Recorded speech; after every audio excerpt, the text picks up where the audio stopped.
কিচেনটা এখন হচ্ছে ডিপ ক্লিন করা হয়েছে। যারা মোটামুটি আমার কিচেনের ভিডিও দেখেন তারা অনেকেই আমাকে বলেছেন যে আপু আপনাদের কিচেনটা অনেক সুন্দর, ছোটোখাটোর মধ্যে পরিপাটি করে রাখেন, বাট এই পরিপাটির পেছনে অনেক কাহিনী থাকে। হেল্পিং হ্যান্ড সবসময় সব কিছু ভালোভাবে করে না, যেই জিনিসটা আর কি বুঝলাম যে এইখানে আমি পরিষ্কার করতে যাই আমি নিজেই ভয় পেয়ে গেছি। এখানে কি ছিল না, মানে চেলা থেকে শুরু করে সব কিছু ছিল।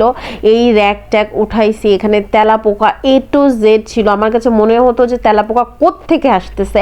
তো এর জন্য যেহেতু আমার আজকে অফ ডে ছিল, অফিস ছিল না, সেক্ষেত্রে আমি সব কিছু নিজে হাতে ডিপ ক্লিন করছি। হেল্পিং হ্যান্ডের ভরসায় আর কি থাকি নাই। এই যে নিজে সব কিছু পরিষ্কার করেছি। বয়মগুলো অনেক কিছু বাদ দেব, সব হচ্ছে একই ধরনের বয়ম রাখার প্ল্যান আছে আর কি। এখানে একটা র্যাক, এই র্যাকটাও কি করতে পারি সেই জিনিসটা দেখবো। আর এখানে যে কি পরিমাণে ময়লা ছিল, আপনারা যারা আমার আগের ভিডিও দেখেছেন ওই ভিডিওতে দেখতে পারছেন যে কি পরিমাণে ময়লা ছিল। সব কিছু মানে নিজে হাতে করে আর কি ডিপ ক্লিন করা হয়েছে।